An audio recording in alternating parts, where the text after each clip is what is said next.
لیکن یاد رکھیں جہاں سے عقل کی انتہا ہوتی ہے وہاں سے وحی کی ابتدا ہوتی ہے. وحی میں حکم خدا ہوتا ہے. اس لیے تین قسم کے لوگ ہیں. ایک وہ ہیں جو طبیعت پر چلتے ہیں, ایک وہ ہیں جو عقل پر چلتے ہیں, ایک وہ ہیں جو شریعت پر چلتے ہیں. طبیعت پر چلنا یہ حیوانیت ہے. حیوان کے مزاج میں جو ہوتا ہے وہ کرتا ہے, جو طبیعت میں آئے وہ کرتا ہے. عقل پر چلنا یہ انسانیت ہے, اور وحی پر چلنا یہ مسلمانیت ہے. حیوان, انسان, مسلمان. حیوان طبیعت پر چلتا ہے, جو جی میں آئے وہ کرتا ہے. انسان وہ کرتا ہے جو عقل میں آئے, اور مسلمان وہ کرتا ہے جو شریعت میں آئے. اس لیے کہ طبیعت پر عقل سپیریئر ہے اور عقل پر شریعت سپیریئر ہے. ہاں, اس لیے انسان وہ ہے کہ جو طبیعت پر عقل کی نگرانی رکھے, جو جی میں آئے کرے, یہ حیوان ہے. اب دیکھیں حیوان جو جی میں آئے کرتا ہے کیونکہ اس پر عقل کی نگرانی نہیں ہے. وہ رات کو 12 بجے بھی کھاتا ہے اور اگر جنسی تسکین کی ضرورت پڑ گئی تو وہ یہ نہیں دیکھتا کہ میں اپنے اس طبیعت کو مٹا رہا ہوں, کہاں, کیسے, کس سے. بس طبیعت میں آیا ہے, اس پر عقل کی نگرانی نہیں ہے. اور انسان پر کی طبیعت پر عقل کی نگرانی ہوتی ہے, اور عقل کی طبیعت کو دبا دیتا ہے عقل کی روشنی میں. لیکن بعض چیزیں ایسی ہیں جو عقل سے بھی بالا سے. شریعت کے بہت سے احکام بالا از عقل ہیں. ہمارا دین عقلوں کا دین ہے, یہ پاگلوں کا دین نہیں ہے. یہ پاگلوں کا دین نہیں ہے. ہر صفحے پر ان فی ذلک لآیات لقوم یعقلون یتدبرون یتذکرون ینظرون, اس قسم کے الفاظ ہیں, اور یہ سب عقل کے ساتھ تعلق رکھتے ہیں. لیکن گزر جا عقل سے آگے یہ نور, چراغ راہ ہے منزل نہیں. خرد سے راہ روشن بسر ہے. خرد کیا ہے؟ چراغ راہ گزر ہے. درون خانہ ہنگامے ہیں کیا کیا, چراغ راہ گزر کو کیا خبر ہے. اس لیے عقل پر شریعت کو نگران بنانا, عقل پر شریعت کو نگران بنانا. اب دیکھیں عقل کیا کہتی ہے, سود سے نفع آتا ہے اور صدقے سے کم ہوتا ہے. صدقے میں آپ دے رہے اور سود میں آپ لے رہے. اور شریعت کیا کہتی ہے, یمحق اللہ الربا ویربی الصدقات. ارے بھائی صدقوں سے پیسہ بڑھتا ہے اور سود سے مٹتا ہے, گھٹتا بھی نہیں بلکہ مٹتا ہے. یمحق اللہ الربا ویربی الصدقات. ہم نے سود والے ڈوبتے دیکھے ہیں اپنی آنکھوں سے, ہم نے صدقے والے پھلتے پھولتے دیکھے ہیں اپنی آنکھوں سے. آج بھی دنیا تجربہ کر رہی ہے, کر رہی ہوگی.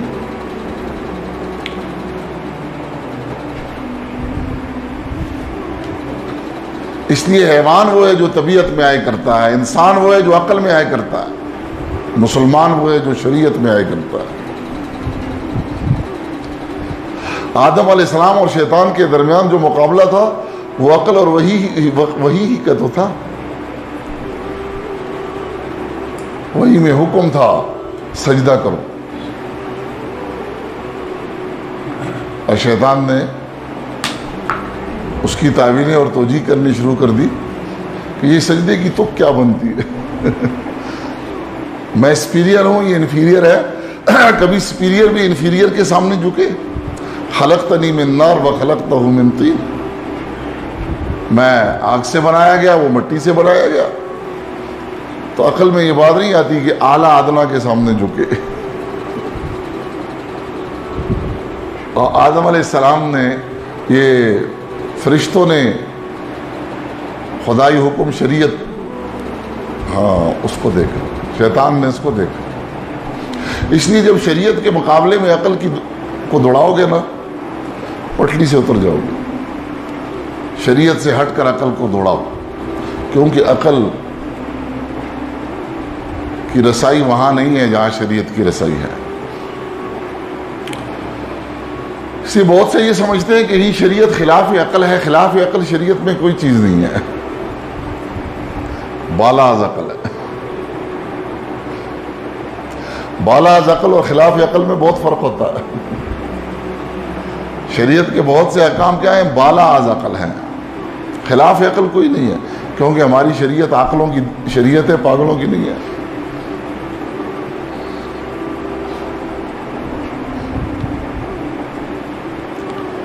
اللہ اللہ.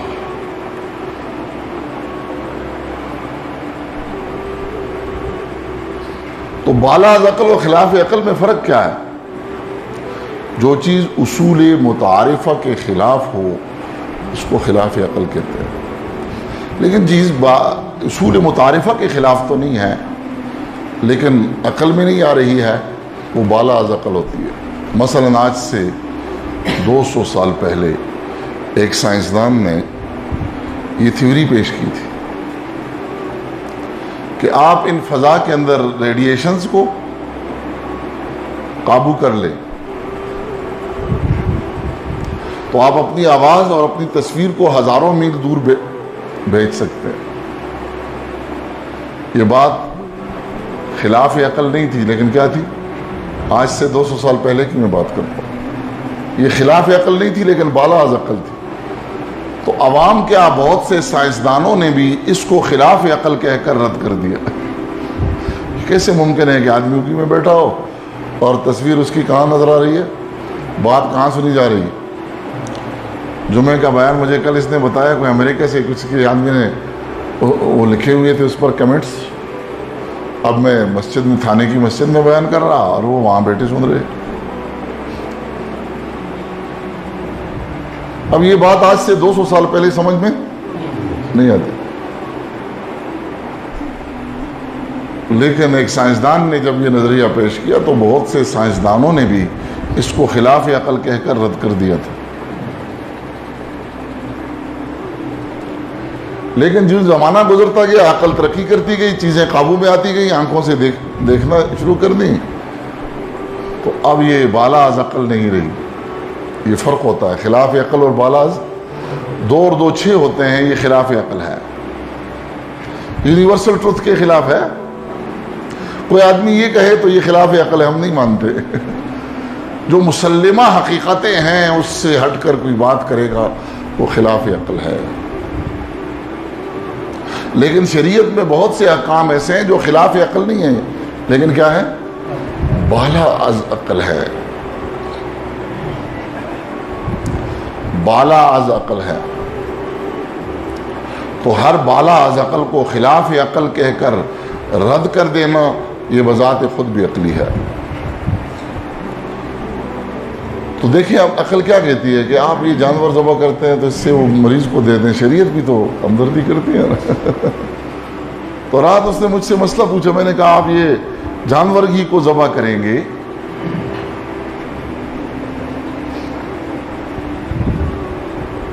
اب وہ کچھ اور سوالات کرنے لگا. میں نے اسے کہا کہ یہ بات آپ کو حکمت پوچھنی ہے نا تو یہ آپ کو سمجھ نہیں آئی. دلترش حکمت پوچھنی ہے تو یہ آپ کو سمجھ نہیں آئے گی. ہاں اس کے لیے میں نے اسے کہا آپ وقت دیں، آپ وقت دیں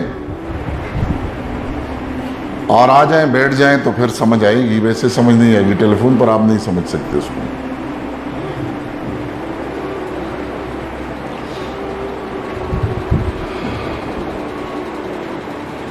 اس لیے ایک ہے کسی چیز کی حکمت کو سمجھ کر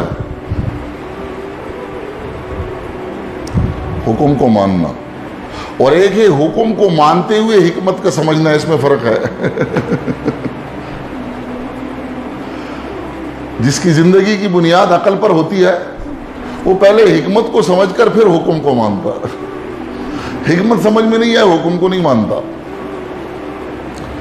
آج جس کی زندگی کی بنیاد شریعت پر ہوتی ہے, ایمان پر ہوتی ہے, وہ حکم کو پہلے مانتا ہے, ساتھ ساتھ حکمت بھی سیکھ لیتا ہے. سمجھ آ گئی تو پھر بھی ٹھیک, نہ آئی تو پھر بھی حکم کو نہیں چھوڑتا. یہ فرق ہوتا ہے اللہ کے بندے میں اور عقل کے بندے میں. یہ فرق ہوتا ہے. اللہ کا بندہ حکم کو سامنے رکھتا ہے, ساتھ ساتھ حکمت بھی پوچھ لیتا ہے. عقل کا بندہ پہلے حکمت کو سیکھتا ہے پھر حکم کی طرف چلتا ہے. صحابہ اکرام رضوان اللہ علیہ اجمعین نے بھی ایک دفعہ حضور اسلام سے قربانی کی حکمت کا پوچھا, لیکن یہ نہیں کہ آپ پہلے حکمت بتائیں ہم قربانی پھر کریں گے. یعنی قربانیاں تو ہم کر رہے ہیں, وہ کر رہے تھے کئی سالوں سے, لیکن کرتے کرتے پوچھا اے اللہ کے نبی ما ہذہ الوضاحی, یہ قربانیاں کیا ہیں, اس کی حکمت کیا ہے, اس کا فلسفہ کیا ہے. نہیں کر تو ہم رہے ہیں,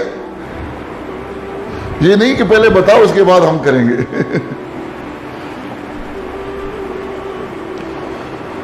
کیونکہ مسلمان کے لیے اتنی بات کافی ہے کہ یہ بات قرآن اور حدیث میں حکم ہے.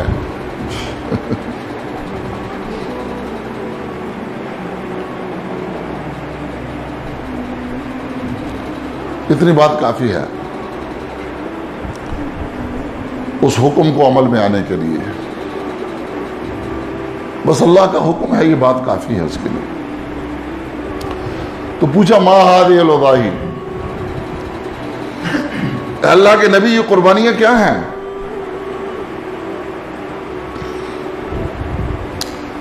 تو کیا کہا اللہ کے نبی نے؟ سنت ابیکم ابراہیم, یہ تمہارے باپ ابراہیم کی سنت ہے. کیا کہا؟ تمہارے باپ ابراہیم کی سنت ہے. دو لحاظ سے باپ کا, ایک تو یہ ہے کہ عرب اکثر جو ہیں وہ ابراہیم علیہ السلام کی نسل سے ہیں. دوسرا حضرت شیخ تھانوی نور اللہ مرقدہ فرما رہے کہ یہاں ابویتی روحانی مراد ہے, یعنی تمہارے روحانی باپ ابراہیم علیہ السلام, کیونکہ نبی امت میں بمنزلہ باپ کے ہوتا ہے, یہ روحانی باپ ہوتا ہے.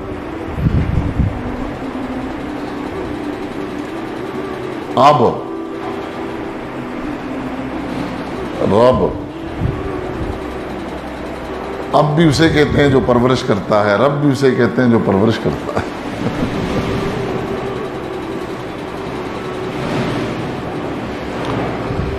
تو انبیاء علیہ الصلوۃ والسلام کی تعلیمات سے انسان کی روحانی پرورش ہوتی ہے, اس لیے وہ بھی اب ان کو کہہ سکتے ہیں. استاد کو کیا کہتے ہیں؟ روحانی باپ کہتے ہیں. اللہ کے نبی نے فرمایا تیرے 3 باپ ہیں, تیرے 3 باپ ہیں. ایک وہ جس سے تو پیدا ہوا ہے, دوسرا وہ جس نے تجھے تعلیم دی ہے, تیسرا وہ جس نے تیرے نکاح میں اپنی بیٹی دی ہے. تیرے 3 باپ ہیں.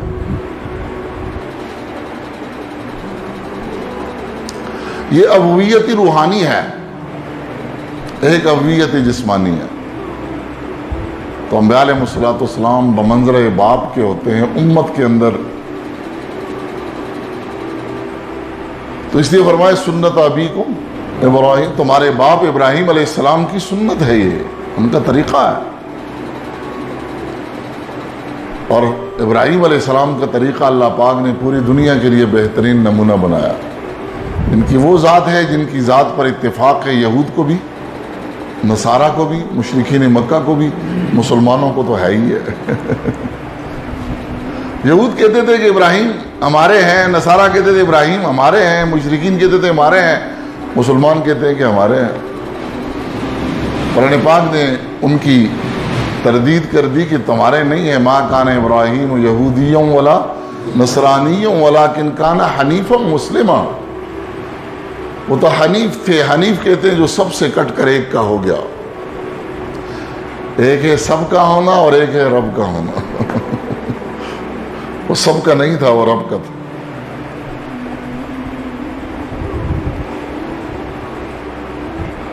فرمایا تم تو شرک کر رہے. ابراہیم شرک سے بیزار تھے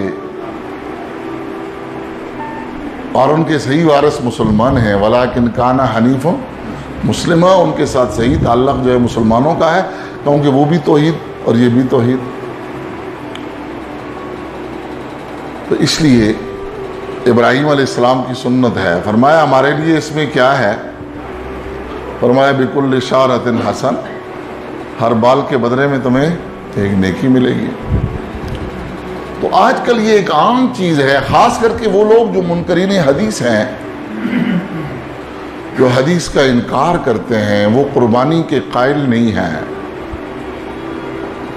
اور وہ ان چیزوں کو ہمارے اس الیکٹرانک میڈیا کے ذریعے بڑی شد و مت کے ساتھ پھیلا رہے ہیں کہ اتنے جانور ذبح کر کے اتنا بڑا نقصان کیا جا رہا ہے.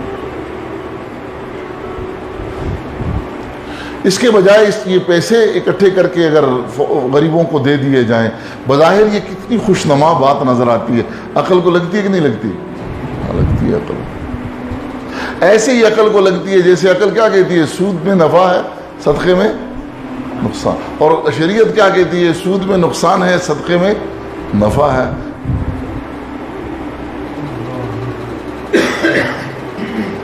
یہ بات بھی عقل کو لگتی ہے.